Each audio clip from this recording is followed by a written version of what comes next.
Hello friends, thank you so much for the click. My name is Tom, this is my channel Tom's Mons. Thank you so much for tuning in. Today we're talking about 10 things that you probably don't know about Monster Hunter Iceborne.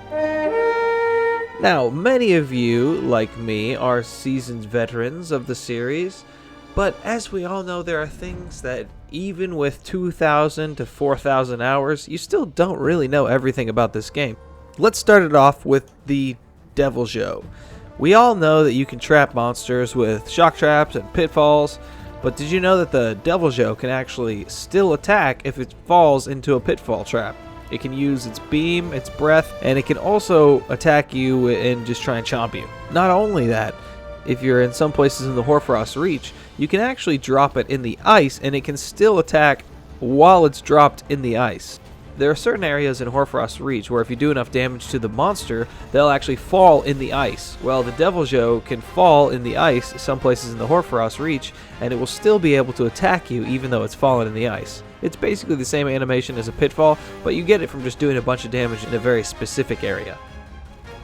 Now, we all know that the wall is our best friend in Iceborne. Basically, it went from being our beloved flash pods to the wall, which is honestly a great addition. I think the flash pods were a little too overused in the base game, so now things are looking a little better with the Clutch Claw. However, the Clutch Claw mechanics are a beast within its own, and that's not for this video. But anyway, so we all know that the wall is our best friend. We all love slamming the wall. Oh my gosh, we all love slamming the monster into the wall, or even slamming a monster into another monster. We can also take a monster from the air, ground it by doing essentially the same thing, as long as the level of the ground doesn't go below the starting point of where we mounted the monster.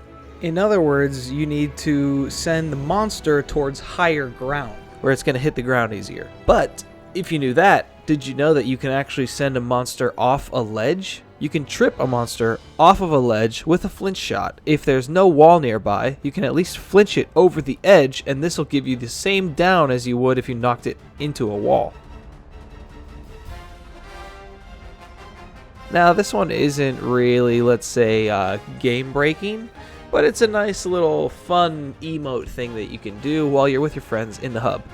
You can actually do a sliding animation down the water in the gathering hub. Yeah. And on top of this, you can also do a dive.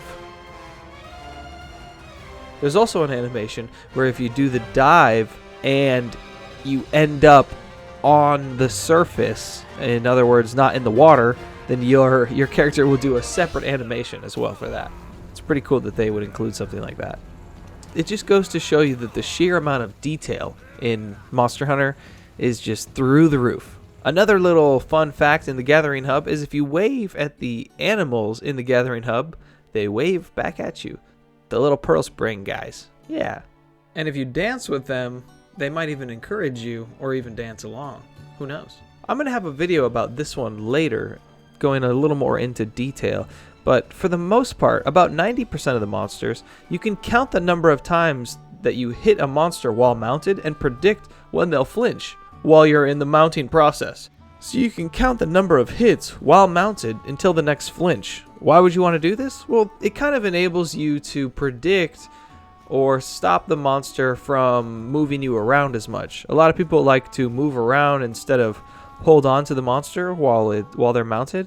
And yes, this definitely is the more efficient way of doing things.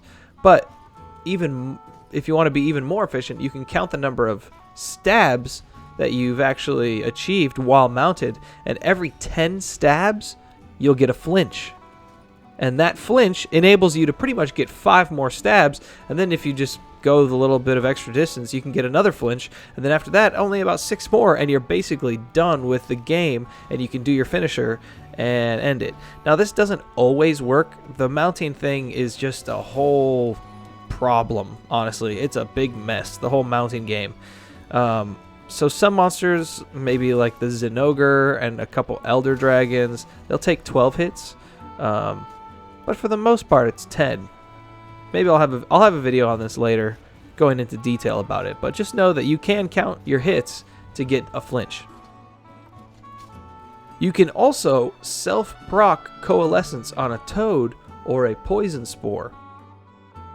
Now everyone knows about Coalescence, the new skill in Iceborne.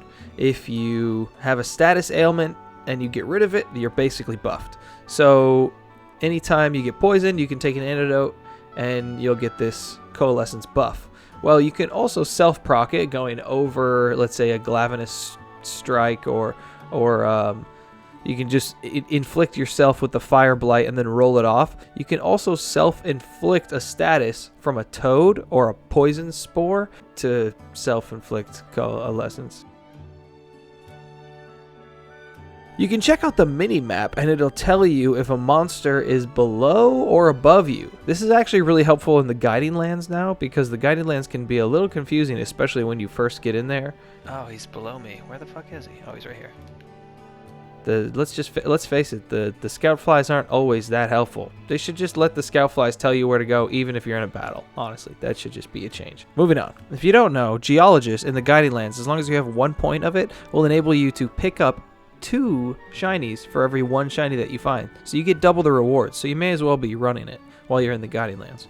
Well, if you decide to put it in your mantle instead of your build itself, which is kind of what I do, it's not always the smartest thing, but I put it in my glider mantle. That way it's procced most of the time. If you have your mantle on, and if the shiny spawns, then that shiny will always count for 2, regardless of if you take your mantle off. So that's this fact. Even if you take your mantle off and you're using the Geologist skill on your mantle, as long as the shiny drops while your mantle was on, you can still pick up 2 shinies, even if your mantle is no longer on or active.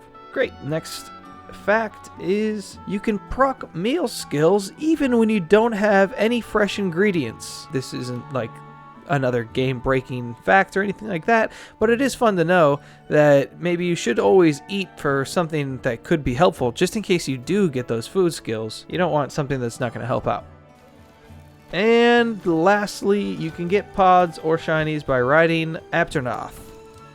Actually, I've even heard that you can find face stones, which would be awesome. So who knows, maybe you can find even more stuff. If you find something cool, then let me know. But for now, here's just some footage of me riding a Kelby, which you can also ride those. And I hear that Popo gave them away as well. But this is a Kelby finding a shiny. There it is.